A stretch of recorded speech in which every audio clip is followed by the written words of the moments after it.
Selam dostlar, alemin ve ailenizin en değişik kanalına hoş geldiniz. Yakutistan videolarımız belgesel tadında değil de böyle günlük vlog tadında devam ediyor. Biz şimdi burada Yakutistan'ın merkezi, yani başkenti olan Yakut şehrinden yaklaşık 100 kilometre dışarıda ama 3-4 saat süren bir yolculukla.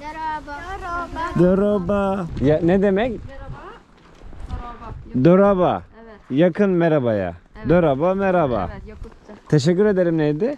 Mahtal. Mahtal. Mahtal. Biz şimdi hangi köye geldik? Namsk. Namsk. Namsı. Mehmetken Turkiye'den sıcak ulahan blogger bir kabul edildi kelle. Türkiye'den. Turkiye'den adı bir kanal var orada. Ulahan Saha Sirigen olarak da. Saha Siriye Yakutiye'de. Yakutiye. Saha.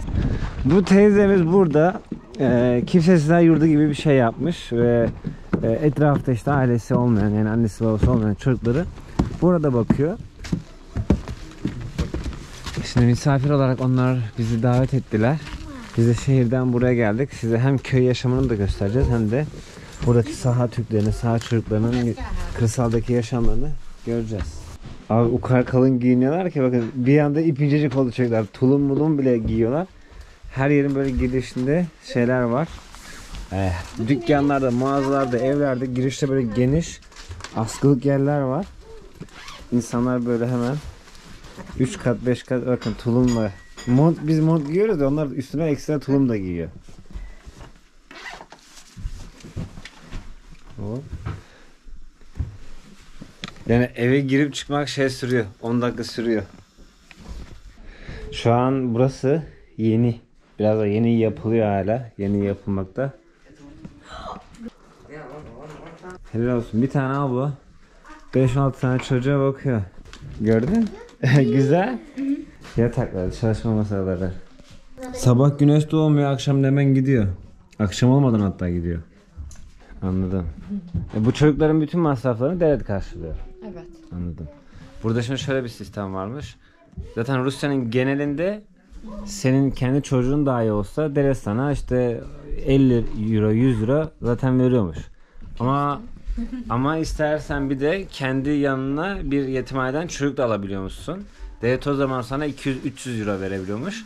Ya da böyle bazı insanlar evinin yanına yetimhane gibi bir yer yaptırıp orada 4-5-6 çocuk bakabiliyormuş. Şu an her çocuk başına 300-400 euro para alıyor buradaki abla. Evet, doğru. Burası Yakutistan olduğu için hatta belki biraz daha fazla. Evet, biraz daha. Çünkü burada masraflar da fazla. Evet. Şimdi Nurlar da sağ olsun beni hem köy hayatını hem de ki buradaki çocukları ziyaret etmemiz için getirdi. Güzel oldu ya, ben severim. Böyle olacağını bilmiyordum. Teşekkür ederim. Hoşuma gitti. Şimdi bu bir dakika, bu patates diyecektim. Bu erişteli patates çorbası gibi bir şey. Bu etli ama et şimdi. Yok buna siz makarna mı diyorsunuz? Evet, makarna. Yakutça'da Sahacı'da ne diyorsunuz? Makaron. Makaron. Evet, Tamam, Rusçadan evet. geçmiş, tamam. Ama bu hazır değil mi? Bunu siz yani bu hamur erişte gibi yani. Evet, biz Noodle hamurda gibi yapıyoruz. Marketten de alıyoruz. Tamam, anladım. Kürçak. Bu dondurma gibi yapıyorlar. Bu kaymakta. Bu kaymak. O Bu ev kaymağı. inek mi? Evet, inek. Ev kaymağı, bu kaymaktan yapıyorlar dondurma. Onun gibi. içine ne koyuyorlardı, rengi öyle oldu? Bu kırmızı turp. Evet. Tamam. Ve buz. Bu çaya inek sütü. Evet. Biz Yakutlar süt içiyoruz. Anladım, tamam. De böyle, Moğolistan'da da böyle aslında. Evet. Ya da Kırgızlar, Kazak'ta da var. Şimdi asıl soru bu. Bu ne? Bu sana Yok. yasak. Tamam, anladım. Bu свинья. Domuz. Это колбаса из оленины. Yok, pardon. Bu geyik. Geyik. Evet, geyik. Bu geyik Özel- eti. evet, özel salam. Duymuştum geyik salamı Evet, diye. evet. Tamam. Bu neydi? Salamat. Национальное блюдо. Bu Yakut özel muhlama gibi. Kırgızca var o gibi ama bu tereyağlı ve un. Keşke'ye benzettim tipini. Keşke'ye çok benziyor. Arı da Arı. onunla burduk. Aha, burduk. Süt var. Hmm. Evet orada yapıyorlar. Biz Tamam. yapıyorduk diye. Bana içindekileri söyleyebilir misin? 5 dakika evet. Orada. Tamam, içinde neler var? Süt var. Süt, tereyağı ve un. Bu kürçak. Dur şimdi onu deneyebilir miyim? Kırmızı tur. Kaymak ne kadar güzel tat Evet bu vermiş. kaymaktan yapıyorum. Kaymak, süt. Bu da çok güzel not aldı benden. Şimdi Böyle bisküvi. Tabay. Geyik. tamam. Geyikten yaptılar. Güzel. Deniyoruz. Bu eti haşladı. Suyundan bu çorbayı yaptı. Evet. Bu inek eti. Evet inek. İnek eti. İnek eti. Saha dilinde de inek eti diyorsunuz. Inak eti. İnek eti. Çorbaya ne diyorsunuz? Min. Min. Sakalı leppeske. Bu ne? Leço. Soğan mı biber mi? Evet biber de var, soğan da var, uluk var, peris var, unuttuk var. Güzel. Evet. Teşekkür ederiz. Afiyet olsun. Sağ ol. Buna ne Bu diyorsun? evet bu alacı. Alacı. Evet bu pankek, özel yakut pankeki. Sahalara özel. Evet sahara özel. Buna bakalım. Yes. Pankek gibi. Pankekle bir şey arası. Evet bu kaymaklı da güzel. İçine aldın. Evet. Tamam, anlaşıldı. Tuz dedi değil mi? Tuz diyorsun. Evet. Ha, tamam. Tuz. Tuz. Tamam, güzel. Холдра еще вот оставкин дир, короче. Там минерсин ставкın. Миннигестик оставкин. Mini gestik aslan. Afiyet olsun. Minnigestik. Aha. Mini gestik aha. Minnigestik siye. Mini gestik siye. Evet. Siye sana mı demek orada? Siye Afiyet olsun. sana. İnek var. Başka ne besliyor? At. Hem sütünden hem etinden. Evet o İnek. Evet o kış çok var. Çünkü 2 hafta sonra havalar çok soğuyacak. Siz ne zaman havalar çok soğuyacak o zaman at diyorsun. Peki saha insanların hepsi kendisiyle Türklerin aynı olduğunu biliyor mu? Evet biliyor. Bir Türk bu bütün bir yaptık da. Biliyoruz. Direkt. Türkiye devleti Moğolistan'a gitmiş, Türklerin yaşadığı yere yol yapmış. Kırgızistan'a gitmiş, Türklerin yaşadığı yere cami yapmış, okul yapmış. Türkiye devleti burada da bir şeyler yapmış mı? Hiç duydun mu? Yok. Ama okul vardı. Türk Yakut okul vardı.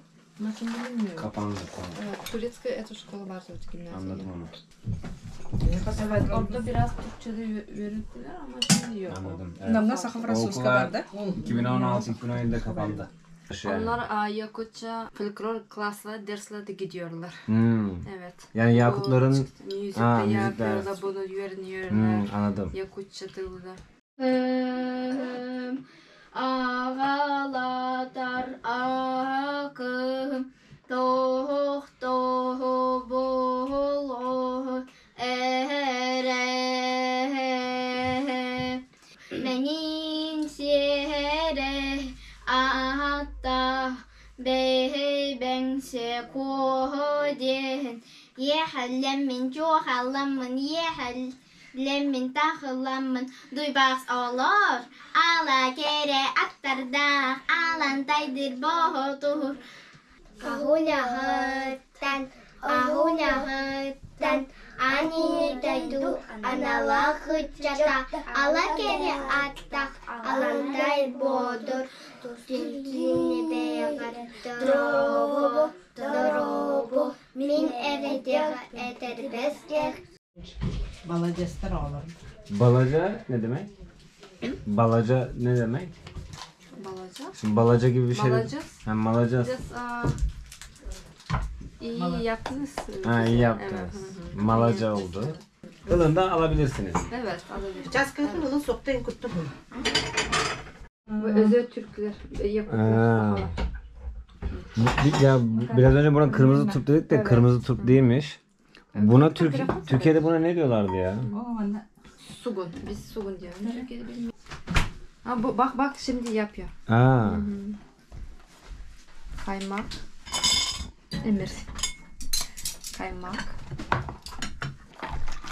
Burada yaban mersinini iyice püre haline getiriyorlar. Daha sonrasında şu olacak. Muhtemelen Sibirya'daki halkların çoğunda var. Sadece Türk halklarında değil. Çünkü Moğollarda ben bunu gördüm.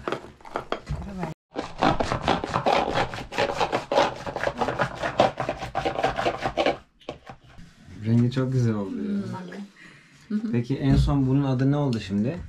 Buhar. Körçak. Körçak. Şimdi bu buzsuz hali oldu değil mi? O buzlu, bu buzsuz. Size bir şey söyleyeyim mi? Bunu Türkiye'ye gidince ben de yapacağım. Makdal. Güzel olmuş. Sağ olun. Yine sahaların kendi el emeği bir ürün var burada. Anladığım kadarıyla böyle kaygan, ağır naylon bir bez var ama bezlere de bir arka plan resmi gibi bir şey basmışlar. Daha sonra etamin gibi mi oluyor bu? Etamin mi diyorduk ona? Bu boncukları arkadan geçirerek, bakın burada bir sürü dikiş var sayısız. Geçirerek böyle bir tablo yapmışlar.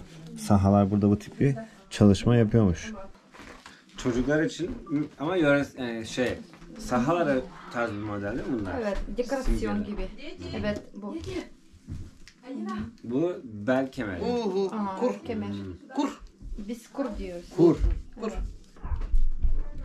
Tabii burada şey var. Bileklik bu. Burada da başka bir desen, şey değil bu, dikişli yapılma değil, yapıştırma gibi olabilir. Farklı renkteki boncukları yapıştırarak burada kurt, börü, Evet, börü yapmışlar, börüler. Börüler. Siz çoğul yaparken lerler mi Evet, diyorsunuz? lörler, tar. Tar. Parmak ne demek? Parmak. Parmak. Bu tarbak. Aha, tarbak. Tarbaklar. Aha. Tarbaktar. Tarbaktar. Evet. At mı diyordunuz size? Evet, biz de at. At. At. Вот так. Tam saha kızı oldu. Gel Zlata.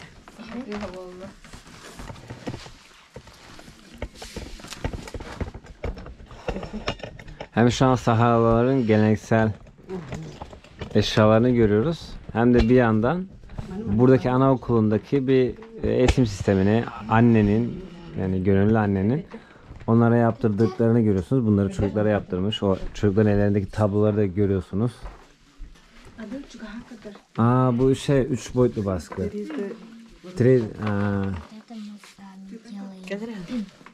Вот так.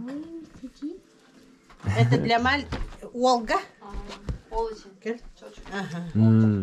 Bu kıska. Kıska. Aha. Oğul, kıska, kız. Kız. Kıska, kısa. Yapmış. Handmade, el yapımı.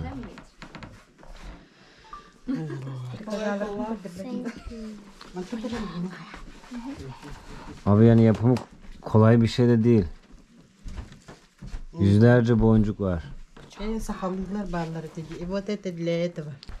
İliyle ögiler, tigiler. Yani elleriyle örüp dikiyorlar dedik değil mi? Evet. Eliyle ögiler, tigiler. Evet, tigiller. Tigiller. Yani eliyle örüp dikiyorlar. Bu çok tatlı ya. Bu da broş. Biz de kıl diyoruz. Kıl Kıl dediğiniz şey bu. Evet, at kılı. At kılı. Вот это. Aha ya anladım. Aha. И Atın biz kuyruk kıl. Kuturka. Kuduruk kıl. Aha. Kuyruk kılından küpe ve kuyruk kılından kolye. Peki bu ne diyorsunuz? Ensesindeki kıllara ne diyorsunuz? Ama bunu mu? Ensesindeki evet. İnsanlara Yok atın. Atın kıl. Ensesindekilere bir şey diyor musunuz? Evet, kıl. Mesela siyen diyorsunuz. Evet. Biz de at yelesi diyoruz. Yele. At siyeli. Rengeğine ne diyorsunuz? Geyik. Geyik. Geyik, tabak. Davak. Tabak. Erkeğe dayak. Kadın tabak. Tamam çok güzel. Şimdi bir tane bir şey soracağım. Domuza ne diyorsunuz? Sivinya. O Rus'tan gel. Sivinya. Sivinya. Evet. Tamam. Bu soruyu sordum ya, bununla ilgili bir şey anlatacağım ilerleyen bölümlerde. Evet. Şimdi ibadet etmeye gidiyoruz arkadaşlar. Buradaki insanlar eski Türk inancına sahipler, tenkriciler yani. Her şeyin ruhu olduğuna inanıyorlar. Ve şimdi burada ibadethaneleri var. Kendilerine göre ibadethaneleri. Ve yemek yedik ya, şimdi hem ben de varım diye özellikle gidip şükür duası edecekler. Git. Şimdi buna tekrardan ne dediğini söyleyebilir misin? Arçı ciyete. Arçı, Ciyete. arçı cedi. Ciyete. Bunu Türkçe'ye çevirebiliyor musun? Olonko ciyete yenge. Olonko ciyete şimdi diyorlar. Efendim? Olonko. Bunun bir Mitoloji. Türkçe'ye çevrilme hali olabiliyor mu? Türkçe'ye Yok. cediden kastın 7. Ay ciyete ev. Ev. Ha ev. Evi. Du- Olonko dua ciyete. dua evi gibi bir şey çevirebilir miyiz? Dua etmek için ev. Evet. Evet. Dua etmek için. Ulahana Allah. Şu an Tengri inadındaki insanların ibadethanesine geldik. Bu yolculuklar yollar. Anladım. Olonko ciyete. Bunu olonko ciyete diyorlar. Olonko mitoloji evi. Mitoloji evi. Evet. Tamam. Evet. Şimdi arçı diyorlar. Tamam. Burada şu an nomad sürecinizin historiası nomad, var. Evet, Ama ben historiası. merak ettiğim şey nereden çıkıp gelmişsiniz şu an? Ama bu Yakutistan içinde sadece bu başladı.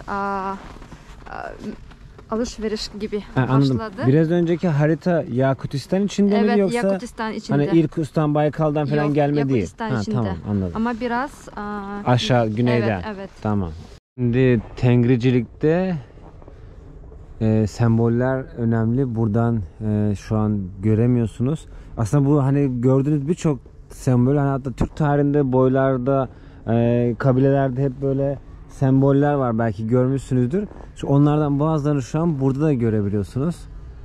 Ve burası da şu an şu gördüğünüz dikitlerde burası dua yolu gibi bir şey desem olur değil mi? Geçerken dua mı ediyorsunuz? Evet. Şu an yine burnun üzerindeki karanlığa kaldık, kusura bakmayın. Bu direklerin üzerinde, yani uç kısımlarında yine semboller var. Muhtemelen hepsi bir şey ifade ediyor. Ve buradan geçerken insanlar dua ediyor. Şimdi ibadethanelerine girecektik ama kapısı kilitli, anahtar bulmaya çalışıyorlar benim için. Biz ne diyoruz? Gün batımı. Gün doğumu. Gün doğumu. O için- gün doğumundaki değil mi? Evet. O Tamam. gelirse biz enerji alıyoruz. Dua ediyorsunuz Evet. yani. Tamam. Enerji alıyoruz. Anladım. Yani o ruhuna, güneşin ruhu var diyorsunuz değil mi? Evet, Onun canı evet. var, ruhu var. Evet. Tamam. Şimdi bakın şuradaki sembol, onu anlatacaktım. Arkadaşlar tam anlattı. Daha doğrusu toparlayayım. İşte bunlar aslında ağacın, dağın, çölün, yolun, güneşin, yani doğadaki onlara fayda sağlayan her şeyin enerjisi var ve onların kutsaliyeti var.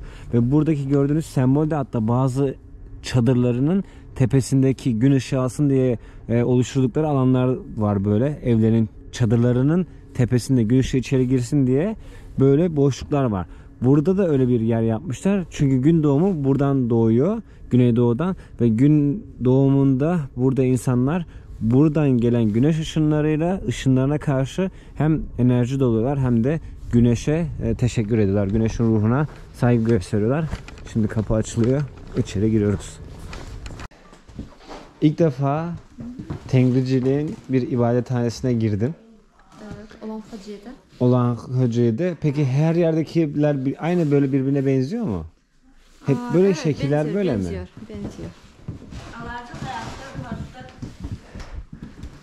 Yani güzel ve şöyle düşünüyorum. Ben 1000 yıl, 1500 yıl önce buralardan ya da sizle komşu şekilde yaşarken Anadolu'ya gittim. Belki ben de Anadolu'ya gitmeseydim, burada kalsaydım şu an ben de senin gibi bu dine inanıyor ve burası benim için şu an dua etme noktası olacaktı. Burada yine size ait. Göstermek istiyorum. Ne göstermek istiyorsun? Men kolobura oluni götürevdim he. Onu bullağına men tuğum bu tılgı tirenir. He. Olayım bullağına men bile bu hangarar bu tuğqa türgeni hangarar deyim tuğ bistak bu. He. Onu bullağına tuğum men bullağına kolobura biligin miyaka bu Şimdi hemen bana bakalım. Şimdi ben doğru anladım mı? Hangi ay? Sana ben 88 Ekim. Evet. Evet. Ne yazıyor 88 Ekim'de? Altın. Bizim yeni yıl Haziran'da başlıyor. Aa, Bu Haziran. Anladım. 21'de. Şimdi ben yanlış mı anlıyorum? Şu gördüğümüz şeyler bir ayı temsil ediyor değil mi? Yani Bu türe aydır. Evet. 30 gün. Her ay. 12 месяцев. 12 ay. 12 ay var aynen. Peki bu her ayı temsil eden bir hayvan mı var yoksa bir sembol mü var? Türe yakında. Evet, her şey var. Var ha? Yine Koday ayıdır türe. Seninki eagle. İyi, kartal. Evet. Yine Koday ayıdır türe. Onda bullağına kini tıha tangsırabit. Suluha bığı oluz. Onda bullağına bir yaka bullağına bana düz kihilaklı bile kası yayıp düz kihiler dön. Şimdi bunun anlamı ne? Bir anlamı var mı? Belli. Benim doğduğum ayı simgeleyen şey koruyucu muska. Evet. Mesela o zaman bu ne? İnek. İnek. Şimdi buradaki her ay 30 gün mü? Sizdeki takvimde. Yo, aynı 30-31. 30, 31, 29, 28. Evet. Tamam. Yani 360 gün değil 365 günlük bir takvim kullanıyorsunuz. Bu takvimin adı var mı saha dilinde? Evet, saha kalender. Tamam. Evet. Buradaki alfabe Kirill'le akraba ama yoksa hiç hep mi değişik? Ama sahalar hiç değiştirdiler sonra. Tamam, şu an bu yani değişmiş bir alfabe değil mi? Tamamen Rus alfabesi değil. Sizin kullandığınız bir alfabe. Evet. Ama tabii ki Kirill'e çok benziyor. Evet, çok benziyor. Bu Yakutça. Bu Yakutça. Bu şimdi Yakutça alfabeti. Anladım. Yani Kiril olmadan önce bu alfabe vardı. Evet. Latine benziyor ya. Bizim Türk alfabesine Bu benziyor. Urku alfabeti. Bu önceki evet alfabet. Anladım. Ama sonra bu değiştirildi. Latin alfabesine benzettim. Şimdi burada 12 hayvanlı mı 12 sembollü mü Türk takvimi mi ne olduğunu tam çözemedim ama sahaların kullandığı takvimi gördük. Yani her ayın ayrı ayrı sembolleri var. Mesela şu inek dedin değil mi? Niti belyeler. Niti kası yayı belyeler eti. Simbol. Sembol. Yani şimdi 12 tane karton var. Her karton içerisinde 12 tane çember var. Her çemberin içerisinde başka bir şey var. Tam onlar da anlatamadı. Ben de tam çözemedim bu takvimi.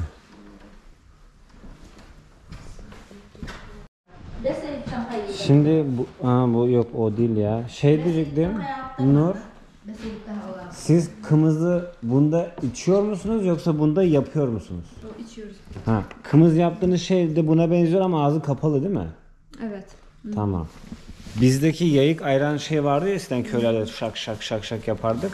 O tarz bir şeyde kımız yapıyorlar ve bununla içiyorlar.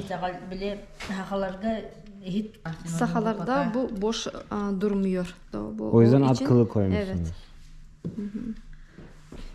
Bu da dua ettiğiniz köşe. Yaşam ağacı gibi. Yaşam ağacı. Bizim dünyada 3 dünya var. 3 dünya. Güzel. Evet, dünya. Bir bu Biz gerçek dünya. Orta, evet, biz orta diyoruz. Aşağıya var, yukarı var. Aşağıda kim var, yukarıda kim var? Aşağıda en kötü insanlar da ne? Var. Kötü bad people. Hell. Tamam. Evet, yukarıda angel. Tamam. Melekler. Melekler. Şeytanlar aşağıda, melekler yukarıda. Evet. Okay. Evet, biz orta dünyada. Peki siz de şu an şey yapmaya çalışıyorsunuz değil mi? İyi insan olarak yukarı gitmeye çalışıyorsunuz. Kötü olursanız aşağı düşeceksiniz. Evet, doğru. Tamam. Kadınla erkek aynı anda dua, serenomi yapabiliyor ama burada kadınlar solda, sağda erkekler. Evet. Peki serenomi yaptığın sırada bir özel hareketiniz var mı? Mesela biz camide böyle yapıyoruz ya. Siz de bu şekilde elinizi açıp burada bekliyorsunuz. Anladım. Artoyan ayyaqa oroygor bu oroy butugar biyaqa örün artoyan but hajar diyen ha. Onda bulla bu Çakra olayı değil mi ya? algız bu ütüye toq barata bu mantan ta biliyor hatta haqalına 9 tane var ama burada. Onda bu süs bütüger bilgi bullağına beqoq bige heteri toluru bolu. Transa geçer. Bu manna kelli. Bir önceki bölümde yol kenarında göstermiştik ya evi. İşte bu. Önü açık. Ateş grupları. Şu an dua mı edecekler? Serenami. Bileyim bulağına olun min olun kolun he halamattan balam bu daha bu bilge de ngajar bu turgan he maktudan turam Seninkine bir harem. Bu ateş ruhları için, bu ateş ruhları bu connection. Hı hı. 3 tane düğmesi, o da 3 tane yemek veriyoruz. Ama içinde o teşekkürler Yakutistan'da bizim için, teşekkürler bu kültür için her şey içinde ama. 3 Anladım. tane verebilirsiniz. Tamam. Tamam. Evet. Ama içinde teşekkürler. En son tamam Yakutistan. İlk teşekkür ediyorsun. İkinci de wish. Ne istersiniz? Bana iyi yolculuklar. Bana.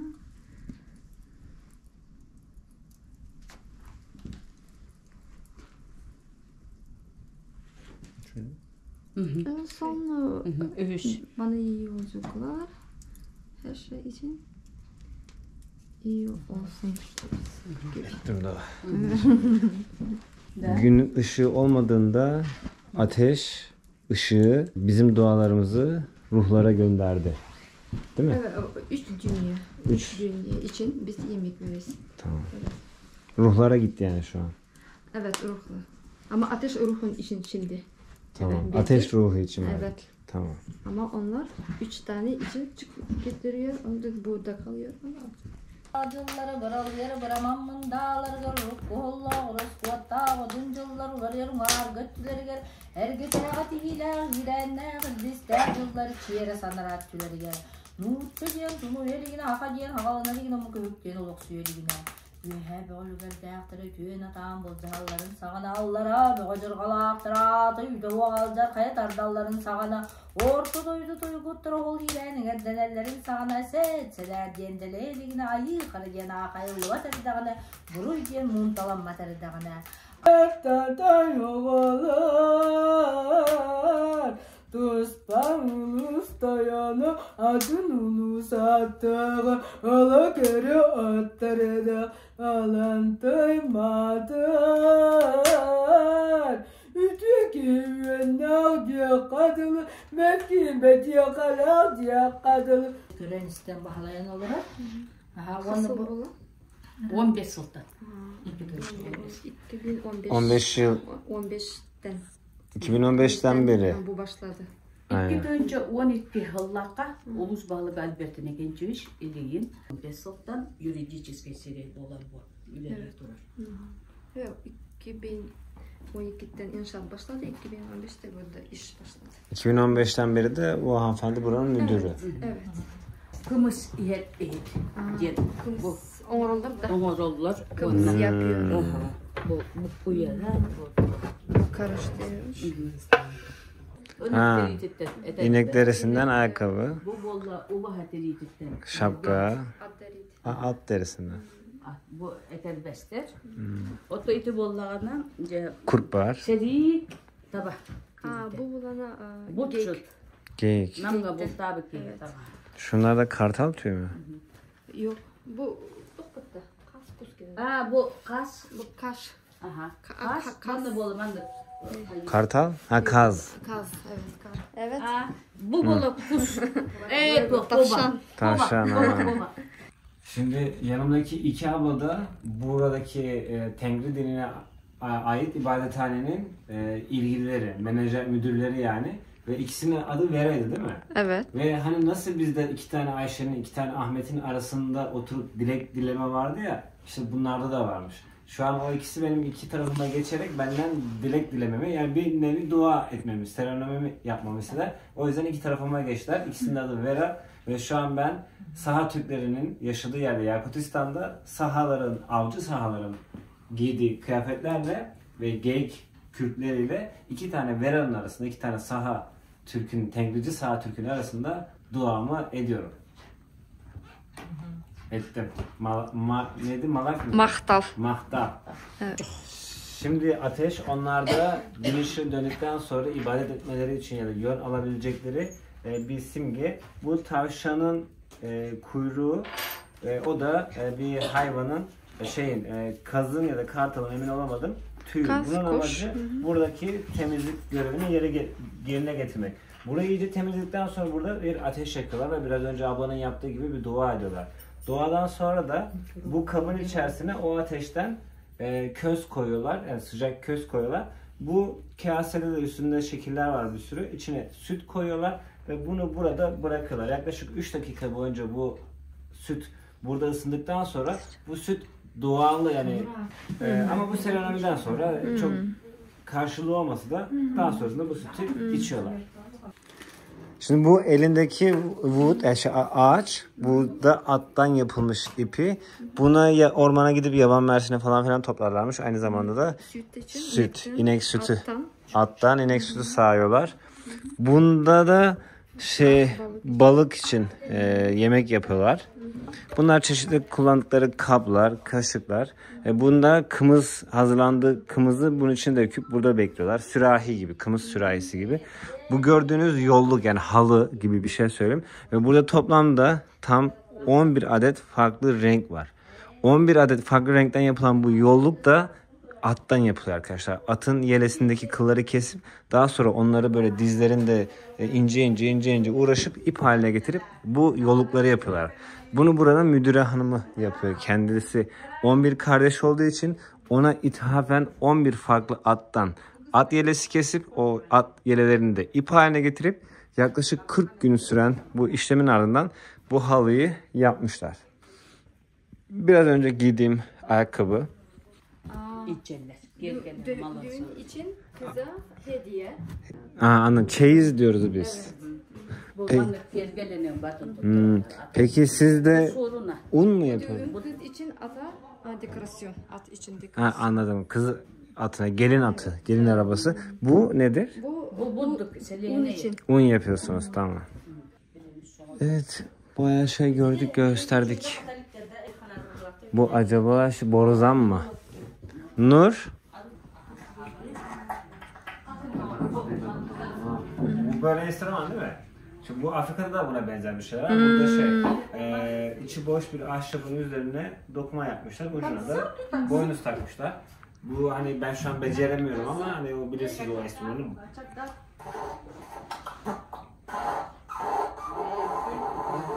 Bu tarz sesler çıkartarak trans haline geçiren enstrümanlar var. Bu da onlardan ya da onun benzerlerinden biri olsa gerek. Bu ne? Bu da koy. Şaman davuluna benziyor ama değilmiş. İnek derisinden yapılmış. Bu şaman için. Merak ettim. Ana herkes tutmuyor, bak sen okey, tamam. Soğuk müyle soğukta. Belak yaptım.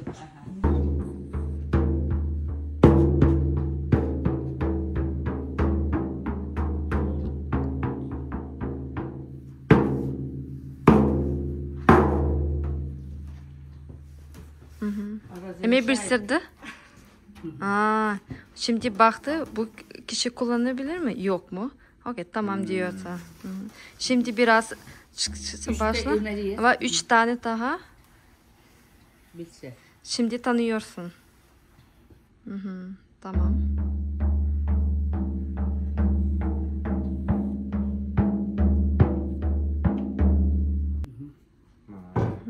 Mahtan. Bu 9. Samuel'lıktan 12 bular. Ama en büyük 12 tane.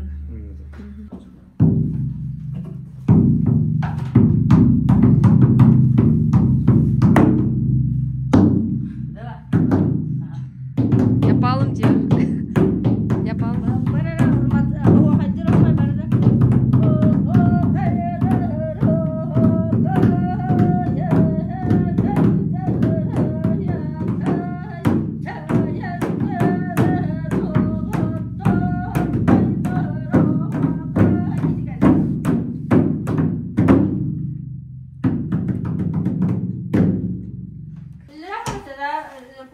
Nereye koro kırdı o? evet yine rekordu oldu.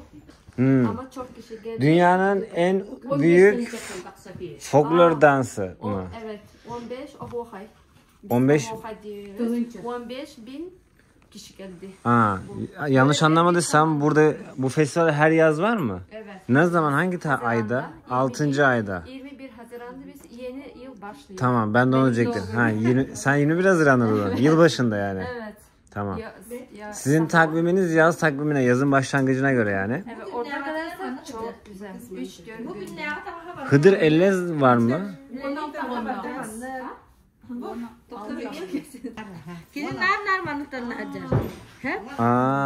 Fox.